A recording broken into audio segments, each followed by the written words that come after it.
$1 trillion. Yeah, you heard that right. That's the price tag on what might be the most audacious, most controversial corporate proposal, maybe ever. We're going to break down what's being called Tesla's trillion-dollar question.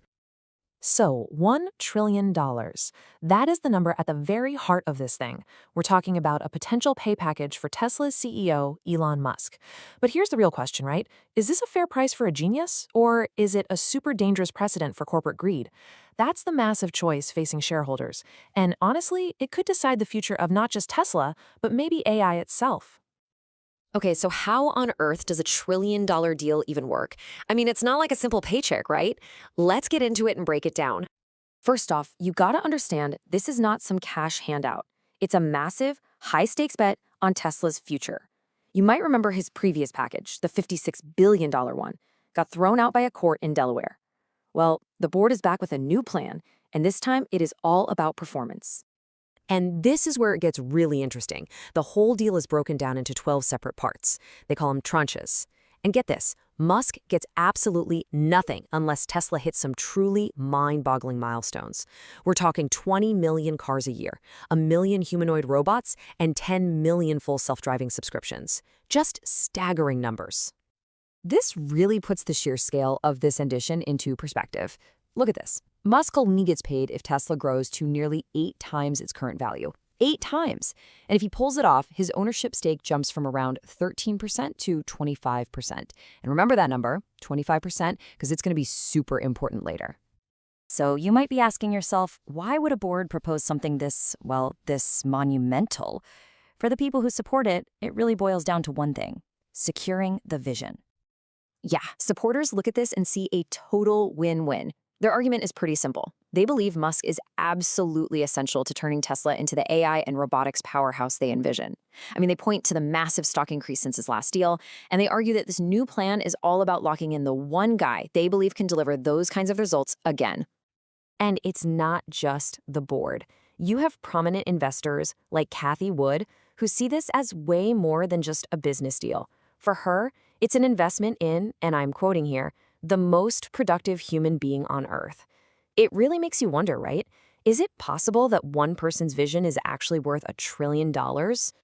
But, as you can imagine, not everyone is buying this whole visionary argument.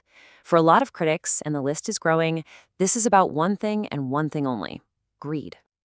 Okay, let's just try to put this into perspective for a second. Tim Cook, CEO of Apple, one of the biggest companies in the world, made about $94 million last year. Musk's last deal, the one that got tossed out, was for $56 billion. This new proposal? $1 trillion? It's not just in a different league, it's playing a completely different sport on a different planet. So, for the critics, this deal is just a minefield of red flags. They're worried about all kinds of things, like their own shares getting diluted, or one person having way too much power with zero accountability. And then there's the whole issue of his divided attention, right? With SpaceX, xAI, Neuralink. They're asking a really simple question. Is he focused enough? And is this deal really in the best interest of all the other Tesla shareholders? And look, we're not just talking about a few random disgruntled investors here. We're talking about heavy hitters like CalPERS. That's one of the biggest pension funds in the entire country. They've come out and called this, quote, an absurd escalation of CEO compensation. They're planning to vote no, which means this whole thing is gearing up to be a major fight. So that brings up a really important point. Is this whole thing actually about the money? Or is there something else going on here? Remember that 25% number I told you to keep in mind? Well, this is where the whole debate really shifts. Musk has said publicly that he needs about 25% voting power to protect Tesla's big AI mission. And, what do you know, that's exactly what this deal would give him. So, is this about pay, or is it really about control? And that, right there, is the heart of the whole controversy. The analysis suggests that this package bundles two very different things together: an enormous economic reward and voting control. And by doing that, the proposal starts to look less like a visionary incentive and, well, a lot more like a power grab. And here's the kicker. There are other ways to handle this. There are cleaner ways to give a founder more control. I mean, tech companies do it all the time with stuff like dual-class shares, which give founders super voting power, or mission charters, or voting trusts.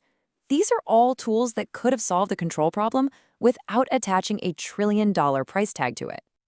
So, as you can see, this upcoming vote, it's become way more than just a financial decision.